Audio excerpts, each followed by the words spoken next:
Commençons par la prière. Père Céleste, je te remercie encore une fois que tu nous bénisses de ta présence, alors que nous examinons ta parole et que nous réfléchissons sur la science, la Bible et quelle est la vérité. Nous te demandons de nous guider de manière très spéciale, que mes paroles soient dirigées d'en haut. Je prie pour que nos esprits soient détournés de toute pensée de la journée et qu'ils soient rivés sur ta parole. Au nom de Jésus. Amen. Nous avons examiné le fait que Hébreux chapitre 11, verset 1, où nous avons vu que la foi, c'est la substance des choses que nous espérons, la démonstration de celles que nous ne voyons pas. C'est-à-dire que la foi, c'est croire que vous avez des preuves pour quelque chose que vous n'avez jamais vu. Donc vous ne l'avez jamais vu réellement, mais vous y croyez. Vous croyez que vous avez des preuves pour cela. On regarde ça en arrière dans le fondement même de l'évolution, la théorie de l'évolution. Et ça commence avec le Big Bang. Personne n'a jamais vu le Big Bang. Et évidemment, il y a des gens qui disent « mais on a des preuves pour ça, les redshift et tout ça ». Donc, ils ont des preuves. Et c'est très bien. Ils croient qu'ils ont des preuves pour quelque chose qu'ils n'ont jamais vu. Personne n'a jamais vu le Big Bang. Selon la définition biblique, c'est quoi? C'est simplement la foi. C'est de la foi. Donc, le début de l'évolution, le fondement de l'évolution, le Big Bang est cru par la foi. Et chaque personne peut choisir de croire ce qu'il veut, mais c'est selon la définition de la foi. Donc, nous avançons vers la formation de la vie, ou la vie à partir de la non-vie, la génération spontanée, c'est-à-dire l'idée que la Terre était recouverte d'eau et alors que la foudre a frappé l'étang, soi-disant, alors qu'elle a frappé les molécules, elles se sont alignées et la vie est entrée dans la matière non vivante. Les gens peuvent croire cela, mais si vous croyez que vous avez des preuves pour cela, vous croyez sur la base de la foi, parce que personne ne l'a jamais vu. La foi, c'est croire que vous avez des preuves pour quelque chose que vous n'avez jamais vu, selon la définition biblique. Donc, ce que nous voyons point par point, c'est que le fondement de l'évolution, c'est la foi. Et chaque être humain doit avoir le droit de choisir ce qu'il veut croire. Et nous avons le droit de choisir, que nos gouvernements le permettent ou pas. Nous avons le droit de choisir ce que nous voulons. Aucun être humain ne peut nous retirer la liberté de conscience. La liberté de conscience, indépendamment de ce que dit le gouvernement, est donnée à l'humanité par Dieu, afin que nous puissions choisir ce que nous voulons. Mais la question est-ce qu'on va avoir la foi en l'évolution, ce qui signifie l'évolution est basée sur la foi? Vous dites non, on a des preuves, mais rappelez-vous, la foi, c'est croire avoir des preuves pour quelque chose qu'on n'a jamais vu. Personne n'a jamais vu le Big Bang, personne n'a jamais vu la génération spontanée de vie à partir de la non-vie, personne n'a jamais vu ces choses. Et personne n'a jamais vu un type d'animal se transformer en un autre type de créature totalement différente. Personne n'a jamais vu ça. On peut croire qu'on a des preuves pour cela, mais à la fin, c'est toujours basé sur la foi. Maintenant, oui, l'évolution est basée sur la foi. Maintenant, il y a une bonne science générale, il n'y a aucun doute, mais l'évolution elle-même est basée sur la foi. Qu'en est-il de la Bible? Est-ce que la Bible est également basée sur la foi? Cela ne fait aucun doute. La foi est la substance des choses espérées. Oui, la Bible dit aussi dans Hébreux chapitre 11, par la foi. Par la foi, nous croyons que le monde a été créé par des choses que nous ne pouvons pas voir. Nous croyons également dans la création par la foi. Donc l'évolution croit au commencement par la foi, la création croit au commencement par Dieu, par la foi. Donc la question c'est, où est-ce que vous allez mettre votre foi? Où est-ce que vous allez mettre votre foi? C'est le titre de notre message pour ce soir. Où allez-vous mettre votre foi? Sera-ce dans les enseignements des hommes qui, à maintes fois, encore et encore, se sont trompés? On a vu des défauts dans ces théories que les hommes ont proposées. Mais qu'en est-il de la Bible? Allez-vous mettre votre foi dans la parole de Dieu? On va examiner plusieurs raisons différentes de faire confiance à la parole de Dieu. Il y a quelque temps, le US News et le World Report avaient une légende à l'intérieur et posaient la question, est-ce que la Bible est vraie? Et il est dit là, les découvertes récentes offrent un soutien surprenant pour des moments clés dans les Écritures. Donc, de nouvelles découvertes offrent des soutiens importants pour les moments clés des Écritures. Nous allons découvrir que oui, nous pouvons faire confiance à la parole de Dieu, mais quelles sont ces raisons pour lesquelles nous pouvons faire confiance à la parole de Dieu? Nous allons regarder plusieurs raisons. Est-ce que la Bible est fiable? C'est la question que nous posons. Beaucoup vont dire, on ne peut pas faire confiance à la Bible. Elle a été écrite par des hommes. Et la question c'est, est-ce que la Bible a été écrite par des hommes? Absolument, oui, vous pouvez le regarder. En fait, si vous avez vos Bibles avec moi dans 2 Pierre chapitre 1. Après le livre des Hébreux, vous venez à Jacques et 1 Pierre, ensuite 2 Pierre chapitre 1. Et la Bible dit ceci, 2 Pierre chapitre 1, au début du verset 19, il est dit que nous avons aussi la parole sûre de la prophétie à laquelle vous faites bien de prêter attention, comme une lumière qui brille dans un lieu sombre, jusqu'à ce que l'aube du jour et que l'étoile du matin se lève dans nos cœurs. Sachant que, premièrement, aucune prophétie de l'Écriture n'est d'aucune interprétation privée, car la prophétie n'est pas venue dans le Saint-Temps par la volonté de l'homme, mais de saints hommes de Dieu ont parlé alors qu'ils étaient poussés par le Saint-Esprit. Donc la Bible dit que nous avons la parole sûre de la prophétie, plus sûre que quoi? Donc le contexte de 2 Pierre chapitre 1, c'est Pierre, l'un des apôtres, qui partage l'expérience qu'il a eue avec Jésus sur le mont de la Transfiguration, où Pierre était là, Jacques et Jean étaient là, les trois étaient là, et alors qu'ils étaient là sur le mont de la Transfiguration, quelque chose d'étonnant s'est passé. Jésus, la Bible dit, ses vêtements sont devenus extrêmement blancs, comme la neige, plus blancs que la potasse des foulons. Donc la lumière rayonnante de Dieu, la gloire divine de Jésus se manifestait, et Pierre, l'un des apôtres, était là, il a vu. Il avait passé du temps avec Jésus, il a vu Jésus lui-même, et juste après avoir parlé de cette expérience dans 2 Pierre chapitre 1, après avoir dit « Nous avons vu, j'ai été dans la présence très directe du Fils de Dieu », Pierre poursuit en disant « Mais vous savez quoi? Nous avons la parole plus sûre de la prophétie.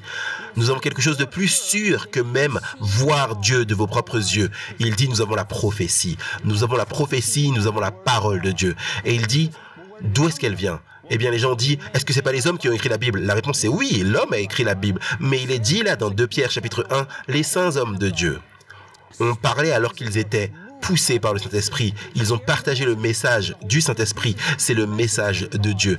Il est dit que la prophétie n'est pas venue dans les temps anciens par la volonté de l'homme, mais les saints hommes de Dieu ont parlé alors qu'ils étaient inspirés par le Saint-Esprit. Alors le Saint-Esprit a donné cette information et ces hommes l'ont inscrite sur le parchemin. Là, il y a 2000 ans et plus loin même dans le temps. Et ils ont écrit ce livre et ils nous l'ont donné. Maintenant, il y a 66 livres dans la Bible. 39 dans l'Ancien Testament, 27 dans le Nouveau Testament, écrit à peu près au cours d'environ 1500 ans. Quelque chose de 35 à 40 auteurs sur 3 continents différents. Maintenant, ces hommes venaient de milieux socio-économiques si différents, des milieux de vie différents, et pourtant, tous ces écrits s'emboîtent et s'harmonisent parfaitement. Ils se rejoignent. Maintenant, examinons cela. Examinons une partie de l'unité des Écritures. Quelles sont certaines des choses, quelles sont les preuves que la Bible est fiable et aussi fait autorité? Numéro 1, la Bible a une cohérence interne, ce qui signifie que la Bible s'harmonise avec elle-même, même si vous avez ces 35 auteurs, 35 à 40 différents auteurs différents, mais ils se réunissent tous et s'harmonisent sur le message qu'ils nous ont donné. Je pense juste à ce que ce serait si on prend 35 à 40 personnes différentes et on leur demande « Pourquoi n'écrivez-vous pas ce que vous pensez sur Dieu et la religion ?» Et si vous preniez 35 à 40 personnes différentes, vous les mettez ensemble, vous auriez des points de vue très très divergents sur cette image de Dieu. Mais la réalité ici, c'est que nous voyons que ces écrits non seulement s'harmonisent, je veux dire, c'est incroyable de voir comment la structure littéraire de la Bible, les différents livres, s'harmonisent de manière différente. On n'a pas le temps d'aller en profondeur. Ce n'est pas le cadre de ce message, mais c'est fascinant de voir comment la Bible est cohérente de manière interne, elle ne se contredit pas. Numéro 2, la Bible est également consistante sur le plan de la traduction, cohérente sur le plan de la traduction, ce qui signifie que oui, elle a été passée au fil du temps dans le domaine de ce que nous appellerions les scribes, qui, jour après jour, étaient assis là et retranscrivaient mot par mot la Bible. Parce que, de toute évidence, au début, on n'avait pas Internet. On n'avait même pas la forme codex d'un livre comme nous l'avons en général, où la presse a imprimé jusqu'à l'époque de Gutenberg. Mais nous voyons que peu importe ces hommes, s'asseyaient et l'inscrivaient encore et encore et encore, et c'était toujours cohérent. Nous allons examiner cela davantage dans un instant. Nous allons entrer dans la validité historique et archéologique des Écritures. On va regarder ça dans un instant. Mais numéro 3, la Bible a une cohérence scientifique. Vous dites... Chad, et qu'est-ce que dit la Bible? Eh bien, tout d'abord, nous avons déjà vu que l'évolution, le Big Bang, est basée sur la foi. Personne n'a jamais vu arriver. Et la définition de la foi, c'est croire en quelque chose qu'on n'a jamais vu. croire en quelque chose qu'on n'a jamais vu, mais on a des preuves. Mais rappelez-vous, la foi, c'est la substance des choses espérées, la démonstration de celles qu'on ne voit pas. Si vous croyez que vous avez des preuves ou quelque chose que vous n'avez jamais vu, eh bien c'est la foi. Maintenant, qu'en est-il de ce que dit la Bible? Quelqu'un dit la Bible dit que la terre est plate. Non, ce n'est pas ce que dit la Bible, c'est ce que l'homme a dit, ce que l'Église a dit. Quand c'était illégal de posséder une Bible et que dans les églises, ils ne lisaient pas beaucoup leur Bible, dans le Moyen-Âge et tout ça. Mais si on regarde dans Ésaïe chapitre 40, verset 22, regardez ce qu'on lit. Il est dit en parlant de Dieu, c'est lui qui est assis sur le cercle de la terre et ses habitants sont comme des sauterelles. La Bible n'enseigne pas que la terre est plate. La Bible a dit à l'époque à d'Ésaïe que la terre était ronde, très intéressant, ou un cercle. Alors maintenant, continuons. Nous voyons qu'il y a une cohérence scientifique dans la Bible. La Bible ne contredit pas la science, elle contredit l'évolution, parce que l'évolution n'est qu'une théorie. C'est quelque chose qu'on ne peut pas prouver. Vous ne pouvez pas prouver quelque chose qu'aucun être humain n'a jamais vu. D'antan, la science devait être quelque chose qui est vérifiable, testable et reproductible. Mais maintenant, la science peut être n'importe quoi. En résumé, souvent, il y a de la bonne science, je ne le nie pas, il y a de la merveilleuse science, mais en grande partie, ce qui est proposé comme étant de la science, c'est l'opinion des hommes qui ont apparemment assez d'intelligence. Mais la réalité, c'est qu'il y a beaucoup de vraies sciences, mais une grande partie de ce que les gens appellent de la science n'est pas du tout de la science. Numéro 3, la cohérence culturelle. On voit qu'il y a une cohérence culturelle, ce qui signifie que peu importe si vous venez des Philippines, peu importe si vous venez d'Irak ou du Canada, des États-Unis, de l'Amérique du Sud, de l'Australie, d'Afrique, peu importe si vous venez d'Asie, peu importe, à travers différentes cultures, époques, générations, le message de la Bible sonne comme étant vrai. Il est vrai, quelle que soit la culture d'où vous venez, il y a une cohérence culturelle, un message, un magnifique fil conducteur qui traverse n'importe quelle culture différente, n'importe quel groupe de personnes à travers l'histoire de la Terre. Numéro 5, nous voyons également que la Bible a une cohérence archéologique. Nous allons examiner cela. Nous allons voir que, oui, à travers l'histoire, pendant des années, les sceptiques ont souligné différentes choses dans la Bible. Ils ont dit qu'il n'y a aucune preuve historique pour les Hittites, par exemple. La Bible parle de ces grands peuples guerriers appelés les Hittites. Et il n'y avait aucune preuve archéologique pour témoigner qu'il n'y avait jamais eu un tel peuple sur la planète. Et donc, les archéologues laïcs se moquaient. Ils disaient « Ah ah ah, ce n'est pas si mignon que les Juifs ont fait ces gens appelés les Hittites. C'était simplement le fruit de leur imagination. » Et voilà. Un jour, le temps est venu où ils creusaient et ils ont fini par trouver ce que ces gens appelaient les Huttite ou les Hittites. Et bien sûr, la Bible avait raison. Ils sont descendus et ils ont continué, ils ont parlé du roi David. Et ils disaient, oh, le roi David, ce roi mythologique en Israël. Les gens ont dit, oh, il n'a jamais existé. Ils prenaient l'argument, ils disaient, on ne trouve rien dans l'histoire ancienne ou dans les tablettes à propos de ce roi David. Par conséquent, il n'a jamais dû exister. Jusqu'à environ 1993-1994, au nord de l'Israël, ils étaient en train de creuser dans un endroit appelé Tel Dan. Et alors qu'ils creusaient là à Tel Dan, ils sont tombés sur une tablette cunéiforme. Et alors qu'ils commençaient à déchiffrer l'inscription qui était écrite, ce qu'ils ont découvert, c'est qu'elle parlait d'un roi et de ses batailles contre la maison de, devinez qui? Le roi David. Maintes et maintes fois, vous voyez, en fait, en gros, le scepticisme qui a été jeté sur la Bible archéologiquement, si quoi que ce soit, au lieu de jeter la Bible dans la poussière et de créer de la boue sur toute la face des Écritures, au contraire, je crois en fait que cela a été une bénédiction que les sceptiques aient dit ces choses, parce que chaque fois qu'ils le disent, et vous savez ce qu'ils font, une fois qu'ils ont découvert quelque chose sur le roi David, ils vont dire mais en fait elle ne parle pas de Jephthé, là, on n'a rien sur Jephthé, et donc ils vont prendre quelqu'un d'autre dans la Bible, et il y a des milliers de noms dans la Bible, donc ils vont trouver un autre dire, et dire on n'a pas encore trouvé, et lorsqu'ils vont trouver quelque chose, ils vont en prendre un autre, ils vont dire qu'en est-il de lui? Donc le point étant que cela donne simplement aux archéologues de continuer à creuser et de découvrir la vérité et de dire la Bible avait raison, elle avait raison, et encore, et encore. Tout comme nous le voyons historiquement, la Bible est archéologiquement exacte. Numéro 5. Non seulement nous avons la cohérence archéologique, l'une des meilleures découvertes archéologiques connues du XXe siècle a été la découverte de quelque chose appelé les manuscrits de la mer morte. On va en parler dans un instant. L'un des arguments qui a été avancé sur la Bible, c'est qu'ils disent que la Bible est un peu comme le jeu téléphone. Parce qu'ils n'avaient pas Internet, ils n'avaient pas des avancées technologiques modernes, même des choses aussi simples que d'avoir la presse imprimée par exemple. À l'époque, ils écrivaient la Bible et alors qu'ils faisaient cela, le scribe écrivait, ensuite le scribe suivant et ensuite le scribe suivant. C'est similaire à ce qu'on appelle le jeu téléphone. Est-ce que vous avez déjà joué au jeu téléphone? En fait, le jeu téléphone, ça marche comme ça. Si je suis le premier individu, je dis quelque chose comme « Nous avons fait un bon trajet jusqu'au magasin aujourd'hui » et je murmure cela à l'oreille de l'individu suivant et ensuite il le murmure à l'individu suivant et ainsi de suite. Et alors, si on commence au début de la pièce et qu'on va jusqu'au fond de la pièce, la première personne entend quelque chose comme « On a fait un bon trajet jusqu'au magasin aujourd'hui ». Et alors qu'on arrive au bout de la pièce, alors que les gens ont chuchoté à l'oreille les uns des autres, la dernière personne entend quelque chose comme « Les lapins violets sont beaux au soleil ».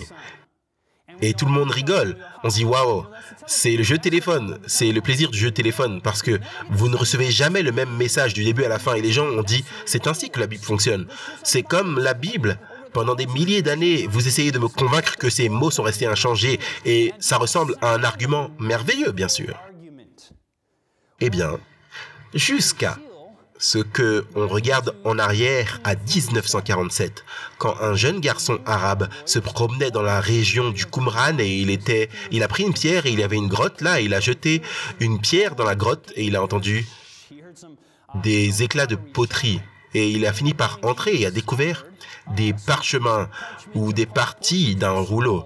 Et alors qu'ils les ont découverts, cela a commencé la découverte de ce qui est devenu connu sous le nom des manuscrits de la mer morte. Les manuscrits de la mer morte, ce qui est absolument fascinant à leur sujet, c'est qu'on se dit, on peut les tester, parce que vous voyez, le manuscrit le plus âgé de l'Ancien Testament, de ce qu'on appelle l'Ancien Testament ou le Tanakh, le manuscrit le plus vieux vient d'environ le 11e siècle.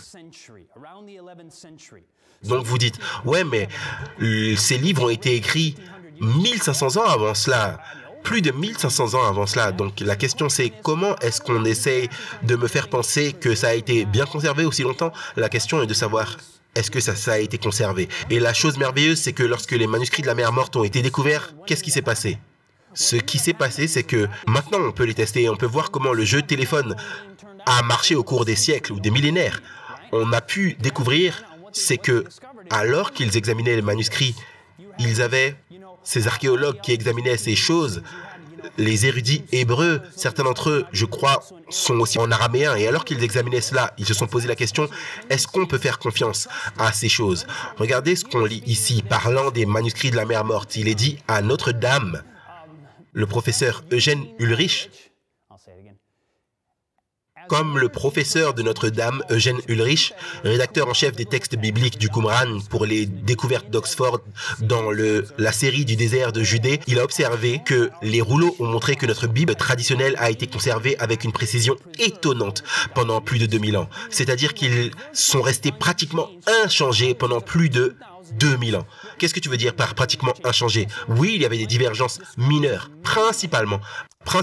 Les divergences étaient des fautes d'orthographe, ce qui signifie que vous aviez quelques fautes d'orthographe ici et là, mais ils étaient pratiquement inchangés. Quelques mots étaient changés, mais le contenu général n'a pas été changé pendant des milliers d'années, ce qui signifie que toute l'idée que c'est comme le jeu du téléphone n'est tout simplement pas vraie. Et une fois de plus, l'archéologie a contribué à étayer l'enseignement de la Bible plutôt que de le jeter dans la poussière. Allons plus loin. Nous parlons donc de l'exactitude historique. Est-ce que la Bible est historiquement exacte? Beaucoup de gens ont pensé ces exemples de la Bible ne sont tout simplement pas vrais. Nous regardons à l'époque de Sir William Ramsay qui a fait ses études à l'université d'Aberdeen et aussi à Oxford. Et dans ses activités théologiques, il a été influencé par la compréhension allemande de ce que nous appelons la haute critique, ceux qui pensent tout simplement que la Bible est inexacte. Et donc cet homme, William Ramsay, qui deviendra plus tard Sir William Ramsay, cet individu a en fait commencé dans ses études à partir d'un point de vue sceptique, ce qui signifie qu'il ne croit pas vraiment les choses que disaient les Écritures. Il pensait que ces choses étaient inexactes, qu'elles ne devaient pas être véridiques. Eh bien, en fait, après avoir étudié par lui-même, et souvent, vous réalisez que les gens n'étudient pas les choses par eux-mêmes, ils vont simplement sur Internet. Ils pensent qu'ils étudient, ils ont lu ce qu'un sceptique a dit. Ils disent, oui, j'ai étudié, mais est-ce que tu as vraiment étudié par toi-même? Est-ce que tu as étudié la parole par toi-même? Et donc, Sir William Mitchell Ramsay, après avoir étudié ces choses, regardez ce qu'il dit.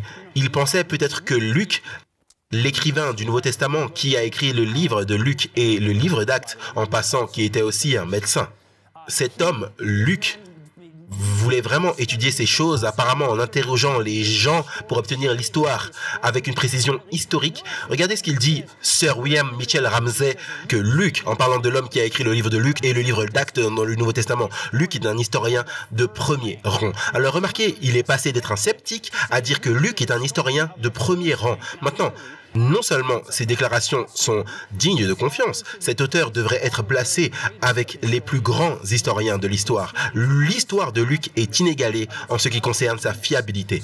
Alors, remarquez, cet homme est passé d'être un sceptique à dire « Waouh, c'est solide ». Donc, historiquement, c'est précis, c'est-à-dire en ce qui concerne les zones géographiques, c'est solide.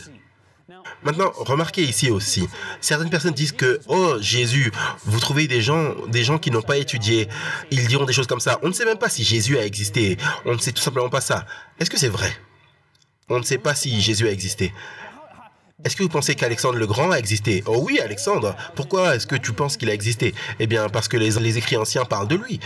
Donc, nous croyons que Alexandre le Grand, je veux dire, on ne peut même pas nécessairement prouver scientifiquement que George Washington a existé. Vous dites, oh, on peut déterrer ses os. Eh bien, comment est-ce qu'on sait? Tout ce que nous avons, c'est des histoires. On peut vérifier historiquement les choses, mais on ne peut pas les reproduire à ce titre. Donc, ce que nous faisons, c'est que, y a-t-il des preuves historiques pour l'existence de Jésus? Et la réponse est absolument oui. Nous avons des gens comme Tacite lui-même. Il est connu comme étant l'un des plus grands historiens de la Rome antique. Tacite dit ceci, Christus, parlant de Christ, dont le nom à son origine, a subi la peine extrême pendant le règne de Tibère entre les mains de l'un de ses procurateurs, Ponce Pilate. Donc nous avons seulement ici, on peut aussi regarder Suetonius et d'autres, on peut voir que Jésus est mentionné. Personne ne dit pendant les jours de Jésus, Jésus n'a pas existé. Les Juifs n'ont pas dit que Jésus n'a pas existé. Les Romains n'ont pas dit qu'il n'a pas existé.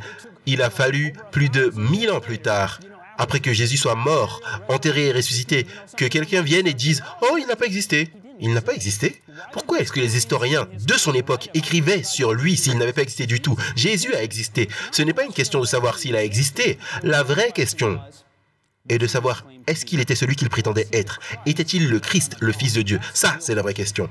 Donc, c'est ce que nous allons examiner. Nous voyons que la Bible a une précision historique. Nous avançons. Nous voyons également, en numéro 7, il y a une cohérence expérientielle. Qu'est-ce que ça veut dire? Je peux dire que ce livre a changé et transformé ma vie personnellement. Chaque personne, si elle est disposée à regarder avec un cœur ouvert, à étudier, à entrer en contact avec la source, Dieu lui-même, alors qu'ils étudient ces choses, peut vivre une expérience sans pareille. Je vais vous mettre au défi de l'examiner par vous-même. Numéro 8, elle a également une cohérence prophétique. Eh bien, qu'est-ce que ça signifie? Nous allons examiner, nous allons regarder exactement ce que ça signifie. Maintenant, l'une des choses que nous pouvons réellement examiner, c'est Jésus lui-même.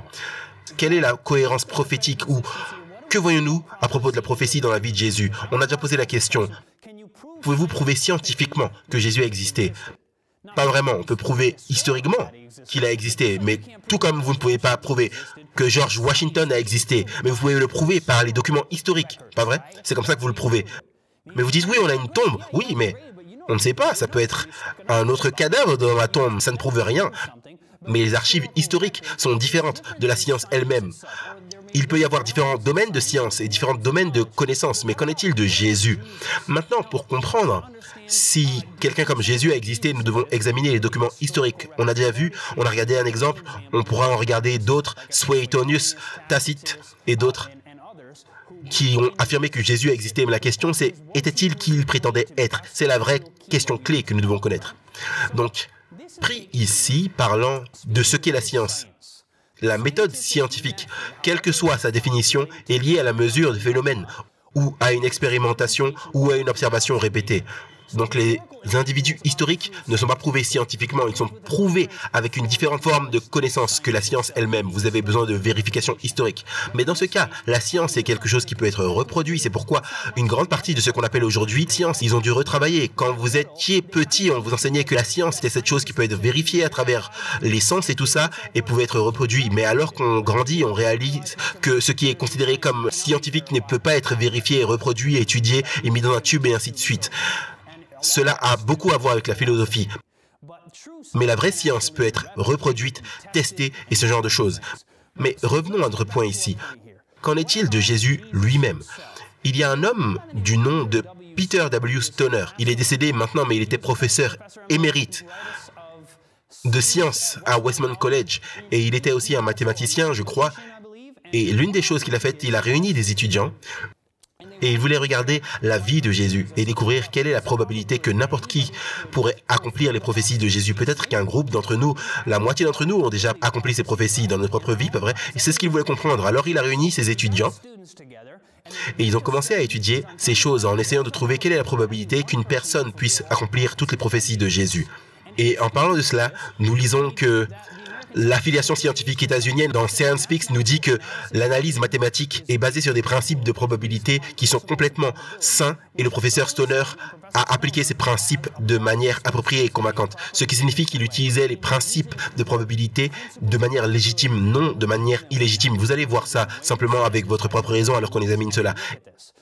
Il veut regarder les prophéties sur Jésus spécifiquement les prophéties sur Jésus. Et alors qu'il les examinait, qu'est-ce qu'il a pu découvrir? Il a dit, ok, il a dit à ses étudiants, combien y a-t-il de prophéties sur la vie de Jésus?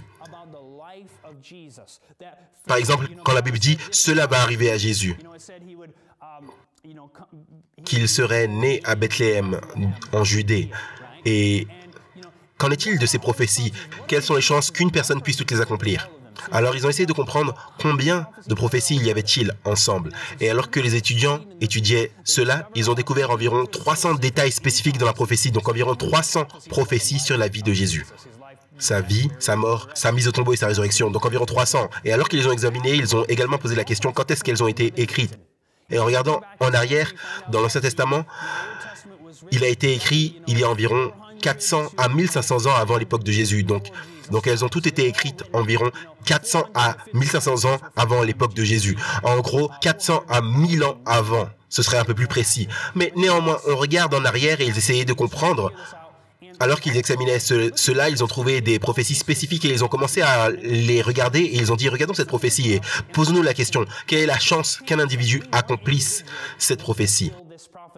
Alors voici un exemple. Zacharie, chapitre 9, verset 9. Quelle est la probabilité que quelqu'un accomplisse cela? Et qu'est-il dit?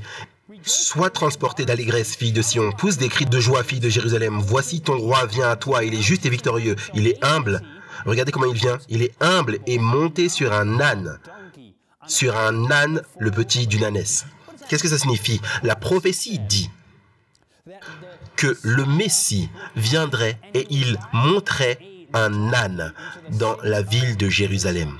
Maintenant, permettez-moi de vous poser une question. Combien de personnes, historiquement, évidemment, il y a eu pas mal de personnes dans l'histoire de la Terre, mais pas la majorité. Combien de personnes sont montées sur un âne symbolisé comme un roi à Jérusalem? Eh bien, certaines personnes, dans l'histoire terrestre, ça ne fait aucun doute, mais ça c'est juste une seule. Donc il essayait de comprendre et d'être conservateur. Il disait 1 sur 1 milliard. Il dit 1 sur 1 milliard. Je suis sûr que c'est plus qu'1 sur 1 milliard. Donc il voulait être très très conservateur pour pas que les gens disent oh vous allez trop loin.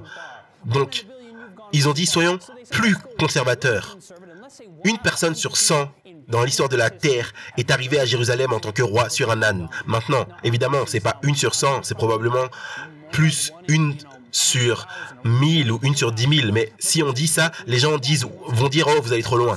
Donc ils ont dit, soyons conservateurs, disons 1 sur 100. Alors maintenant, passons à la prophétie suivante. Regardons ici. Il est dit dans Isaïe 53, verset 7, l'une des plus belles prophéties sur le Messie. Elle dit, il a été maltraité, opprimé, et il n'a pas ouvert la bouche. Semblable à un agneau qu'on amène à la boucherie, à une brebis muette devant ceux qui la tondent. Il n'a pas ouvert la bouche. Remarquez, il est dit que le Messie, le Sauveur, viendrait, et quand il viendrait, il serait opprimé, il serait affligé, et il serait traduit en justice, et il n'ouvrirait pas la bouche. Il est simplement dit qu'un homme juste est condamné à mourir et il choisirait de ne pas se défendre. Les hommes, historiquement, qui ont été injustement condamnés ou accusés de certains crimes. Bien sûr, il y a eu beaucoup de gens, mais combien d'entre eux sont littéralement injustement accusés, ne se défendent pas? Maintenant, c'est incroyable. Maintenant, peu de gens dans l'histoire terrestre ont été accusés d'un crime qu'ils n'ont pas commis et quand ils ont eu l'opportunité de se défendre, ils ne se sont pas défendus. Donc, ils se sont posé la question, une sur combien de personnes a fait cela? Évidemment, j'en suis sûr que ce n'est pas une sur 1 million qui ont été dans cette situation. Mais néanmoins, ils ont dit, on doit être très conservateur. Donc, disons 1 sur 1000. 1 sur 1000, ils sont très, très, très conservateurs. Donc, la façon dont les probabilités mathématiques fonctionnent, c'est que vous devez multiplier chacune par l'autre. Vous avez 1 sur 100 fois 1 sur 1000, vous multipliez, vous obtenez 1 sur 100 000. Le fait, c'est que plus vous avez de prophéties, moins il y a de chances qu'une seule personne puisse toutes les accomplir en même temps. Remarquez alors, ils ont dit, prenons simplement 8 d'entre elles. Dans son livre Science Speak, vous pouvez le regarder vous-même, il commence avec seulement 8 prophéties. Et il dit, quelle est la probabilité qu'une personne puisse remplir seulement 8 prophéties? Regardons ça, il les multiplie les unes par les autres. Et il dit que c'est une personne sur 10 à la puissance 17. Une personne sur 10 à la puissance 17. Eh bien, pour nous, c'est un nombre tellement grand que ça signifie très peu de choses pour nous. Donc, étant le mathématicien qu'il était, il a essayé de comprendre ce que ça signifie. Donc, en résumé, il a dit, si vous prenez l'État du Texas, imaginez l'État du Texas, et les plus grands États des États-Unis continentaux, évidemment 48, à l'intérieur, l'Alaska est bien plus grand que le Texas. Mais si on prend l'État du Texas, si vous deviez prendre cet État et que vous deviez le couvrir avec des dollars en argent, maintenant, simplement au cas où vous vous demandez, c'est des pièces de 50 centimes, mais j'ai fini par les utiliser à la place de ça. Mais imaginez que c'est des dollars en argent qui serait un peu plus gros qu'une pièce de 50 centimes. Et si vous deviez couvrir tout l'État du Texas avec 60 cm de profondeur, avec des dollars en argent, il vous faudrait 10 à la puissance 17 pièces en argent.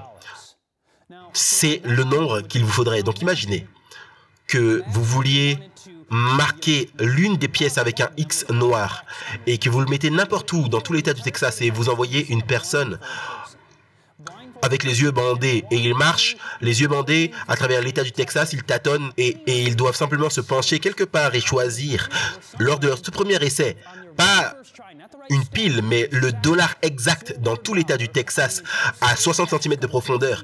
S'ils arrivent à trouver la pièce pour la toute première fois, alors ce serait une chance sur 10 à la puissance 17.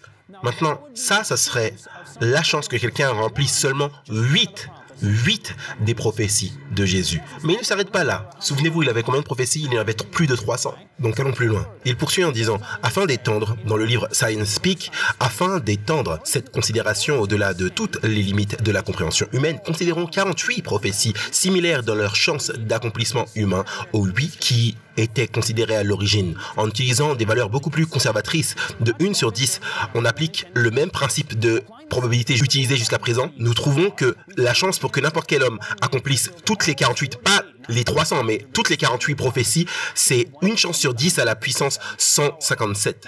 Maintenant, on arrive à un nombre presque infini. Qu'est-ce que ça signifie? Une chance sur 10 à la puissance 157. Il essaye d'expliquer cela. Il poursuit en disant, l'électron est le plus petit objet qu'on connaît.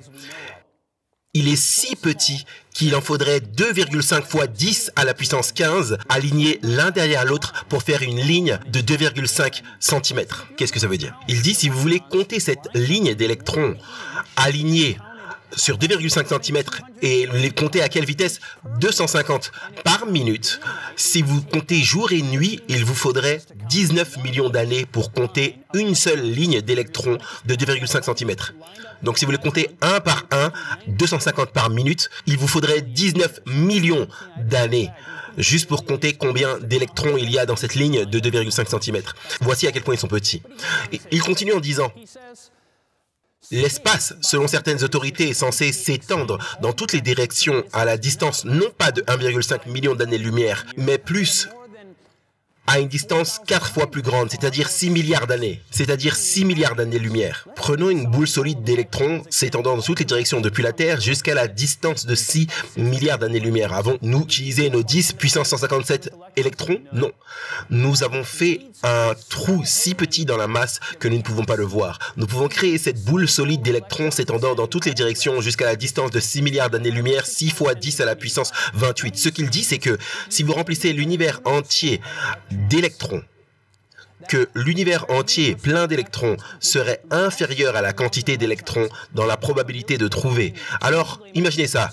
Réduisons simplement et on va rendre ça plus simple. Il dit, si l'univers était rempli d'électrons, et si vous deviez prendre ces électrons et imaginer que l'un d'entre eux dans l'intégralité de l'univers était marqué en rouge, et que vous envoyez un humain n'importe où dans l'univers entier, et la possibilité qu'il choisisse un seul électron lors de son premier choix aléatoire serait bien inférieur que Jésus qui accomplit seulement 48 des prophéties, non pas les 300. Le fait est que c'est infiniment impossible qu'un être humain par hasard accomplisse toutes les prophéties de l'Ancien Testament du Messie. À tel point que, vous savez, il y a une histoire très intéressante, une histoire vraie.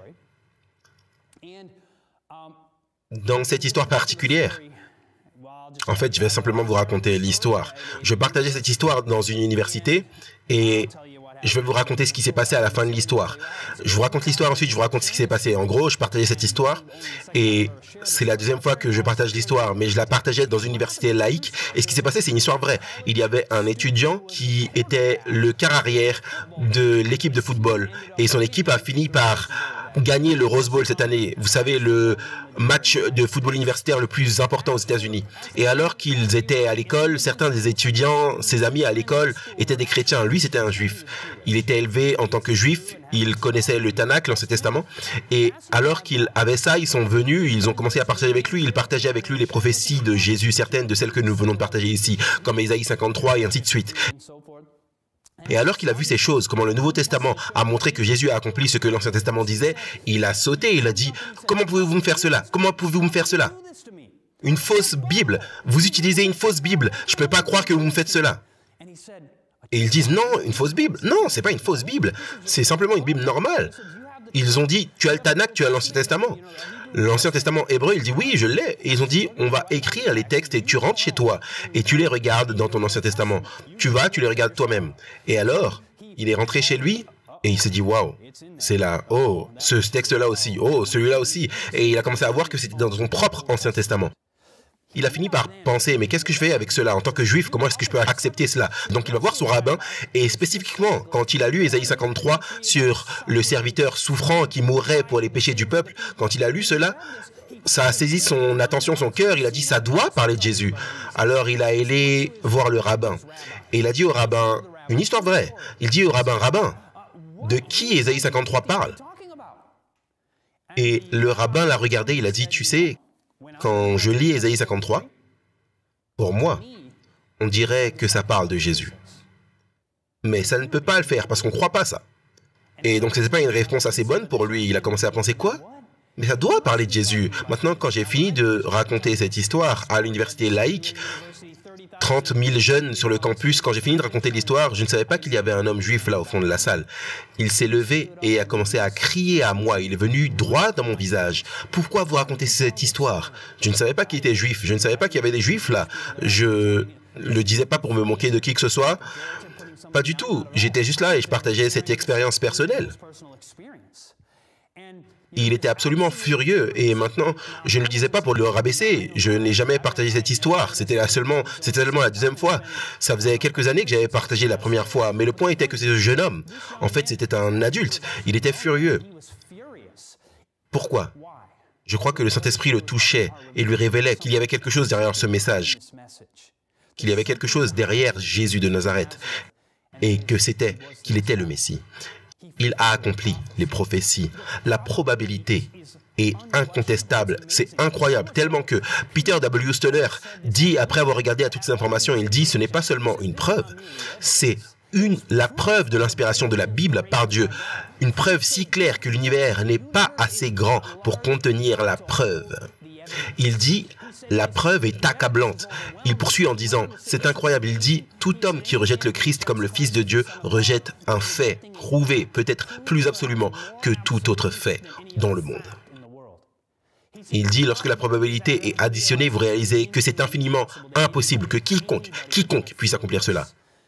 Maintenant, la chose fascinante, c'est qu'une prophétie dont le professeur Stoner n'a pas parlé, c'est une prophétie trouvée dans Daniel chapitre 9. Daniel chapitre 9. Maintenant, cette prophétie particulière est une prophétie fascinante. Et en fait, ce qui est aussi fascinant, c'est que les sceptiques n'aiment pas croire que le livre de Daniel a été écrit, vous savez, au 6e siècle avant Jésus-Christ. Ils n'aiment pas croire cela. Donc, ils essaient de dire, oh, ça a été écrit un peu plus tard, peut-être au 2e siècle avant Jésus-Christ. Mais la chose fascinante est que même si ça a été écrit 200 ans avant, que ça n'a pas été écrit quand Daniel était là au 6e siècle avant Jésus-Christ, même si c'était 200 ans plus tard, il a prophétisé l'année exacte où Jésus serait baptisé. Il a prophétisé l'année exacte où il serait crucifié, des centaines d'années, en fait 500 ans avant la venue de Jésus, mais même si c'était juste 200 ans avant, il a dit l'année exacte, dont non seulement il dit qu'il était un serviteur souffrant, non seulement il traverserait toute cette douleur et cette souffrance pour nos péchés, mais l'année exacte est dite, la Bible dit qu'en 27 après Jésus-Christ, Jésus serait baptisé, il serait oint du Saint-Esprit comme notre Messie. La Bible dit que Jésus serait crucifié exactement en 31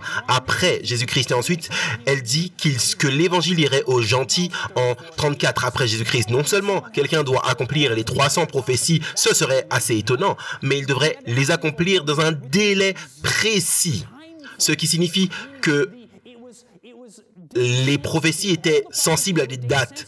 C'est quelque chose pour que quelqu'un l'accomplisse en 2006 ou 2012 ou 2014 ou peu importe. C'est une chose de faire cela. Mais vous savez, à tout moment dans l'histoire terrestre, mais lui devait l'accomplir exactement dans le temps avec tout le reste des prophéties. Dieu nous a donné des preuves définitives si nous sommes prêts à les recevoir. Vous dites, mais Chad, est-ce que tu as vu le Messie? Non. Mais il a changé ma vie. Jésus a transformé ma vie de l'homme que j'étais en l'homme que je suis maintenant. Et il n'a pas fini avec moi même maintenant. Il a beaucoup de travail à faire. Mais je cours vers la marque, le prix, la haute vocation de Dieu en Jésus-Christ, comme Paul l'a dit dans Philippiens chapitre 3, versets 13 et 14. Il nous appelle à être transformés, à aller de l'avant. Maintenant, non seulement la prophétie nous dit l'année où Jésus serait baptisé, elle nous spécifie le mois quand vous regardez le service du sanctuaire et quand Jésus devait devenir l'agneau de Dieu qui ôte le péché du monde. Pendant le service du sanctuaire, Jésus a été crucifié le jour de la Pâque. C'était exactement pendant la Pâque que Jésus a été crucifié, c'est-à-dire que la prophétie nous dit le jour exact de l'histoire de la terre. En fait, j'ose aller encore plus loin que cela. En fait, le bon moment de la journée où l'agneau serait tué, Jésus, au moment même, est mort pour nos péchés. Nos amis, la prophétie. Dieu nous a donné la prophétie pour que nous puissions reconnaître la véracité de la parole de Dieu. Il nous a révélé ces choses. Maintenant, j'aimerais que vous puissiez remarquer, la Bible dit en fait ceci dans l'Ancien Testament. Comment? Il nous a posé la question, comment est-ce que l'Ancien Testament distingue le vrai Dieu des autres dieux? Qu'entendons-nous par là? La Bible parle qu'il y a beaucoup de gens qui prétendent être Dieu, beaucoup de religions. Mais qu'est-ce qui est différent avec le Dieu de la Bible? Qu'est-ce qui le distingue de tous les autres soi-disant dieux? C'est la question que nous posons. Venez avec moi dans Ésaïe chapitre 46. Ésaïe chapitre 46. Dans Ésaïe chapitre 46, Dieu lance un défi incroyable. Ésaïe chapitre 46 à partir de verset 9. Regardez ce que dit la Bible. Ésaïe 46, 9 nous dit « Souviens-toi, souvenez-vous de ce qui s'est passé dès les temps anciens, car je suis Dieu et il n'y en a point d'autre. Je suis Dieu et nul n'est semblable à moi. » Qu'est-ce qu'il veut dire? Verset 10. Pourquoi est-ce que Dieu est différent? C'est-à-dire, Dieu dit « Je suis le seul Dieu, il n'y a pas d'autre Dieu que moi. » Eh bien, s'il n'y a pas d'autre Dieu que toi, je veux dire, pourquoi est-ce que tu dis ça? Comment est-ce que tu peux dire une telle chose? Comment tu peux dire que le Dieu de la Bible est le seul vrai Dieu? Il dit, il n'y en a pas d'autre, je suis le seul. Pourquoi? Il nous dit pourquoi au verset 10.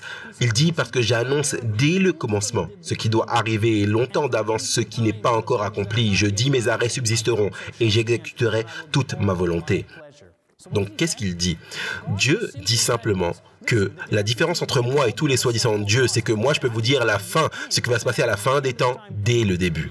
Je peux vous dire l'avenir. Ce que Dieu a fait, c'est qu'il dit, si vous êtes ouverts, aux preuves. Vous n'allez pas simplement le prouver avec la science. Je vais vous donner des preuves bibliques, des preuves spirituelles par la foi. Je vais vous donner des prophéties. Je vais vous donner des centaines de prophéties sur mon fils. Je vais vous dire des prophéties sur la montée et la chute des empires. Et quand vous aurez vu ces choses arriver, si vous avez l'esprit ouvert, si vous êtes prêt à l'examiner par vous-même, alors vous saurez que je suis le vrai Dieu. Vous saurez que je ne suis pas comme les autres soi-disant dieux. Je peux prédire l'avenir. Et mes amis, nous voyons que c'est exactement le cas. Dieu a fait ces choses tellement claires. Écoutez, les gens disent, comment est-ce qu'on sait que la Bible est vraie? Comment est-ce qu'on peut...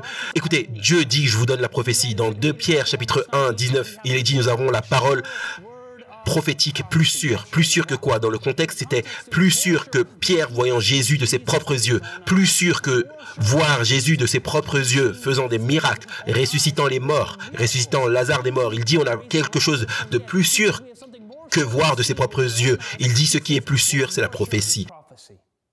Et c'est ce que Peter W. Stoner dit. Il dit, il n'y a aucune preuve comme celle-ci. C'est incroyable. Ça change la vie. Et si nous sommes prêts à le recevoir, cela changera nos vies à chacun, individuellement. Maintenant, ce livre a changé ma vie. C'est plus pour moi qu'un livre de faits et d'exactitude. Jésus dit dans Jean chapitre 17, verset 17, « Sanctifie-les par ta vérité, ta parole est la vérité. » Jésus a dit la parole de Dieu est la vérité. Et je crois que cela englobe dans la totalité, incluant, y compris l'histoire de la création, y compris cette histoire que Dieu a créé l'homme, que le péché a provoqué la mort et la mort ne faisait pas partie du processus de création de Dieu. Dieu n'avait pas l'intention que la mort et le mal fassent partie de la création. Plutôt que l'homme soit rendu parfait, le péché, lui, a provoqué la dévastation, la destruction, la douleur et la souffrance. Mais Dieu dit, écoutez, si vous voulez savoir que je suis vrai, je vous ai donné les prophéties. Je vous permettrai de le tester et de le voir par vous-même afin que vous puissiez voir alors que vous l'étudiez personnellement dans la parole de Dieu. Nous allons conclure avec une citation d'un homme du nom de Napoléon Bonaparte. Ce chef de guerre, l'un des plus grands chefs de guerre que le monde n'ait jamais vu. Maintenant, le moins qu'on puisse dire, c'est qu'il était loin d'être humble, et c'est ce que vous allez voir dans la citation. Mais je trouve cela très intéressant lorsque Napoléon Bonaparte lui-même dit, regardez à qui il se compare. Il dit, Alexandre, César, Charlemagne et moi-même avons fondé de grands empires. Mais de quoi dépendaient ces créations? De notre génie? De la force. Jésus, seul, a fondé son empire sur l'amour. Et à ce jour, des millions mourront pour lui. Je crois comprendre quelque chose de la nature humaine et je vous dis que tous étaient des hommes et je suis un homme. Nul n'est comme lui.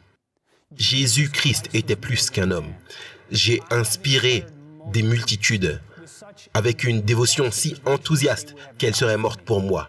Mais pour faire cela, il fallait que je sois visiblement présent avec l'influence électrique de mes regards, de mes paroles, de ma voix. Un homme humble, pas vrai? Pas tout à fait. Quand j'ai vu des hommes que je leur ai parlé, j'ai allumé la flamme de l'autodévotion dans leur cœur. Christ seul a réussi à élever l'esprit de l'homme vers l'invisible, qu'il devient insensible aux barrières du temps et de l'espace. À travers un gouffre de 1800 ans, Jésus-Christ fait une demande qui est plus que toutes les autres difficile à satisfaire. Il demande ce que le philosophe cherche souvent en vain entre les mains de ses amis, ou un père de ses enfants, ou l'épouse entre les mains d'un époux, ou un homme de son frère. Il demande le cœur humain. Il l'aura tout entier à lui. Il l'exige inconditionnellement. Et de suite, sa demande est exaucée. Merveilleux. Au mépris du temps et de l'espace, l'âme de l'homme, avec tous ses pouvoirs et ses facultés, devient une annexion à l'empire de Christ. Tous ceux qui croient sincèrement en lui ont expérimenté cet amour surnaturel remarquable envers lui. Ce phénomène est inexplicable.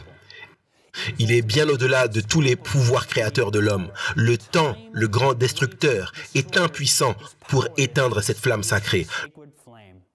Le temps ne peut ni épuiser sa force, ni mettre une limite à sa portée. Voici ce qui me frappe le plus. J'y ai souvent pensé.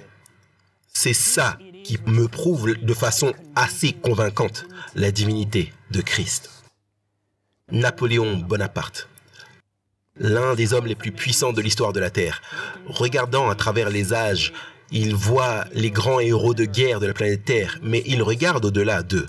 Et il regarde un homme dont l'empire n'est pas fondé sur la force. Oui, l'Église romaine a utilisé pendant un certain temps la force pour forcer les gens dans leur Église, si vous ne suiviez pas leur doctrine. Mais ça, ce n'est pas biblique, ce n'est pas biblique du tout. Mais ce que nous voyons, c'est que des hommes comme Napoléon Bonaparte lui-même dit « Nos empires ont été construits sur la force, mais Jésus lui-même a construit un empire basé sur une chose et une chose seule, l'amour. » Jésus n'a forcé personne. Si quelqu'un veut vivre une vie où il cherche des informations pour rejeter Dieu, Dieu ne force personne. Dieu ne forcera personne à croire. Dieu ne vous forcera pas à le suivre dans cette vie. Si vous voulez rejeter Dieu, Dieu ne vous forcera pas en sa présence un jour au ciel. Si vous ne voulez pas être là, il ne vous forcera pas. La réalité, c'est qu'il vous donne le choix. Il vous donne le choix. Comme il est dit dans le livre de Josué, il est dit « Choisissez aujourd'hui qui vous servirez ». Choisissez aujourd'hui. Ça dépend de vous. Qu'est-ce que vous allez suivre? Qu'est-ce que vous allez suivre? Vous allez suivre par la foi dans tous les cas, soit les traditions des hommes dans l'enseignement de l'évolution qui dit que l'univers vient de rien, littéralement rien, et rien n'a explosé et est devenu l'univers. Ou croirez-vous en la parole de Dieu? Il nous a donné d'amples raisons de croire. Il nous a donné la prophétie dont l'exactitude est étonnante. Si vous êtes prêt à l'étudier par vous-même, vous pourrez voir la transformation qui a lieu par la parole de Dieu. Elle a changé ma vie. Et je vais vous mettre au défi de l'étudier par vous-même. Peut-être vous n'avez jamais donné votre vie à Jésus. Mais il vous demande, ouvrirez-vous vos cœurs pour recevoir Jésus en tant que Fils de Dieu? Allez-vous donner votre cœur sans réserve au Sauveur? Il vous appelle à lui ouvrir vos cœurs. Est-ce que c'est votre désir? Peut-être quelqu'un ici aimerait donner son cœur à Jésus pour la toute première fois. Prions. Père Céleste, nous te remercions pour ton amour. Tu nous as donné des raisons de croire. Tu nous as donné des raisons de suivre ta parole. Seigneur, tu ne nous as pas laissés dans les ténèbres et l'erreur totale. Nous allons soit croire avec la masse de l'humanité l'idée que tout est devenu quelque chose à partir de rien par rien, ou qu'il y avait quelqu'un qui a réellement créé cet univers. Non seulement ça, mais tu nous aimes, tu n'as pas créé la douleur, la souffrance, cela fait partie de la chute, et tu vas tout recréer à nouveau, et tu nous as promis que ça va arriver un jour. Père, aide-nous à te suivre de tous nos cœurs, au nom de Jésus. Amen.